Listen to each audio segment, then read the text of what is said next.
Bonjour, c'est Madame Oumoul Khairissi, chef du service départemental, directrice du CEDEPS de Thiès. Voilà, nous sommes là aujourd'hui pour un peu parler du projet HCA2 et dérouler un entretien sur la thématique sexualité précoce. Pour rappel, il y a Nutrition International qui pilote un projet fort pour le futur.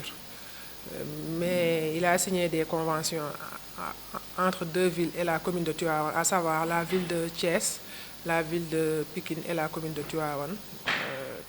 Mais ces collectivités territoriales aussi sont obligées de travailler avec les sectoriels. Comme c'est un programme qui interpelle les jeunes, ils sont tenus de travailler avec les sectoriels de la jeunesse, de l'éducation et de la santé à travers des thématiques relatives un peu aux problèmes de santé de la reproduction que les ados jeunes rencontrent, mais aussi de sécurité routière, n'est-ce pas? Ce sont les thématiques principaux que l'on développe avec la cible dans le cadre de ce présent projet.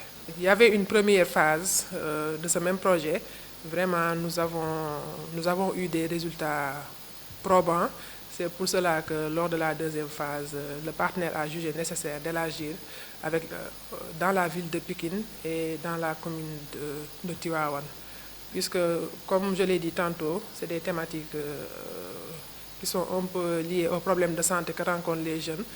Et nous aussi, en tant que répondant technique du ministère de la Jeunesse, des Sports et de la Culture, nous avons au niveau central une direction de la protection sociale des jeunes et de leur groupement. Et nous avons aussi un réseau de centres conseils pour adolescents jeunes et de bureaux conseils pour adolescents jeunes qui s'occupent un peu des questions de SRAJ. Voilà, c'est pour cela que peut-être le partenaire a jugé nécessaire de travailler avec nous en tant que sectoriel. Comme vous le savez aussi, la jeunesse est un peu transversale. Les autres secteurs aussi sont bien impliqués dans la mise en œuvre des axes du projet.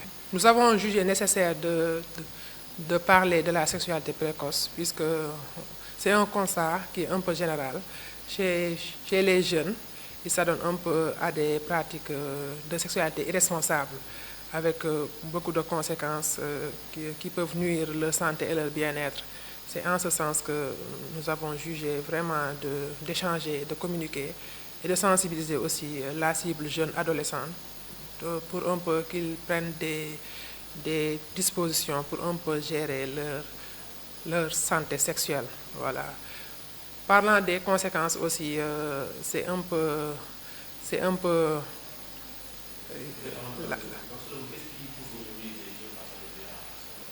une pratique vraiment c'est une pratique que nous rencontrons vraiment chez les jeunes. Peut-être ce qui leur pousse, la motivation, c'est à leur niveau, puisque c'est une pratique vraiment, puisque comme vous le savez, si le jeune n'est pas dans les liens du mariage, il ne doit pas s'adonner à la sexualité précoce. D'après les religions révélées, n'est-ce pas, le jeune doit s'abstenir. Je vais revenir un peu sur le mode de prévention qui est préconisé chez les jeunes. Mais c'est une pratique vraiment qui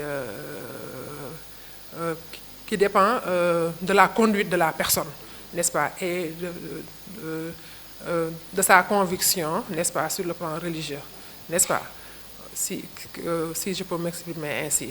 Voilà, c'est pour cela qu'on ne peut pas peut-être trop pousser. Les conséquences sont un peu multiples. Par exemple, on peut noter des conséquences sanitaires, n'est-ce pas, des conséquences économiques, des conséquences sociales, n'est-ce pas, et des conséquences scolaires. Si c'est un jeune garçon, une jeune fille qui est en âge d'étudier, ça peut enfreindre évidemment ses études, n'est-ce pas. Parlant des conséquences sociales, souvent, le jeune, s'il s'adonne à cette pratique, il est un peu rejeté, peut-être par sa famille. Par exemple, si je prends l'exemple de la jeune fille, si la jeune fille s'adonne à une pratique de sexualité précoce et qu'elle tombe enceinte, souvent elle est marginalisée, elle est rejetée par sa famille, n'est-ce pas? Et sur le plan économique, elle ne sera pas en mesure vraiment, si elle est en état de grossesse, de se prendre en charge correctement sur le plan sanitaire, n'est-ce pas? Avec beaucoup de conséquences, il y a les IST, puisque, comme vous le savez, les jeunes ont des fois plusieurs partenaires sur le plan sexuel. Voilà, donc ça peut favoriser la contamination aux IST ou bien la contamination au VIH, n'est-ce pas? Ça fait partie des conséquences sur le plan sanitaire, n'est-ce pas? Il y a d'autres conséquences aussi. Si je prends l'exemple de la jeune fille ou bien du jeune garçon qui est en âge d'étudier, sur le plan scolaire, il peut y avoir un abandon peut-être de ses études, n'est-ce pas? Il peut être rejeté, surtout toujours la jeune fille, n'est-ce pas? Mais heureusement que les autorités de l'éducation ont pris des mesures par rapport à la réintégration de la jeune fille en milieu scolaire après accouchement. Voilà. Auparavant, ça ne se passait pas comme ça, mais il y a des mesures vraiment qui sont prises pour réintégrer la jeune fille dans le système éducatif pour lui permettre un peu de saisir sa chance dans ses études, n'est-ce pas? Sur le plan économique aussi, souvent, ils n'ont pas toujours les moyens, n'est-ce pas, de couvrir leurs besoins, n'est-ce pas, surtout en matière de santé. C'est pour cela qu'ici, au niveau du bureau conseil adolescent pour jeunes, qui est logé au niveau du CEDEPS, il y a une maîtresse sage-femme qui est détachée dans le cadre du projet Fort pour le futur, qui est là en semaine aux heures de travail pour un peu accueillir, orienter et prendre en charge dans le cadre de la prévention et de la promotion, dans le cadre de la prévention contre les pratiques qui peuvent enfreindre leur santé, mais dans le cadre de la promotion pour qu'ils adoptent des comportements responsables, n'est-ce pas, en vue de préserver leur santé sexuelle et reproductive. Comme vous le savez aussi, la jeunesse est une cible assez spécifique, assez spéciale. Et nous aussi, en tant que parents, en tant qu'éducatrices, on constate que ces jeunes, ils s'adonnent à ces genres de pratiques, n'est-ce pas? D'où la nécessité plutôt de communiquer, d'échanger avec eux pour qu'ils adoptent des comportements responsables. Comme je l'ai dit tantôt, il y a 3 secteurs qui sont impliqués dans le cadre du projet. Il y a l'éducation qui est dans le dispositif, il y a la jeunesse, il y a aussi la santé, n'est-ce pas?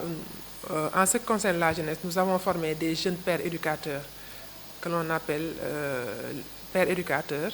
Ce sont des jeunes qui sont formés sur des thématiques du projet, sur toutes les thématiques du projet, et à leur tour, ils vont se charger au niveau communautaire, n'est-ce pas, d'aller dans les quartiers, d'aller auprès de leurs cibles, de leurs pairs plutôt jeunes, de communiquer, de répliquer la formation reçue à travers des séances de sensibilisation, d'information et de communication pour un changement social de comportement. Voilà, pas plus que hier, les jeunes étaient sur le terrain, puisque nous avons un programme d'activité financé aussi par le réseau PopDev, à travers des causeries, à travers des visites à domicile, à travers des émissions web ou bien en ligne, à travers aussi des projections de films pour que ces jeunes-là puissent communiquer avec leurs pairs jeunes sur les thématiques du projet. Voilà, c'est l'approche par les pairs, quoi. Voilà.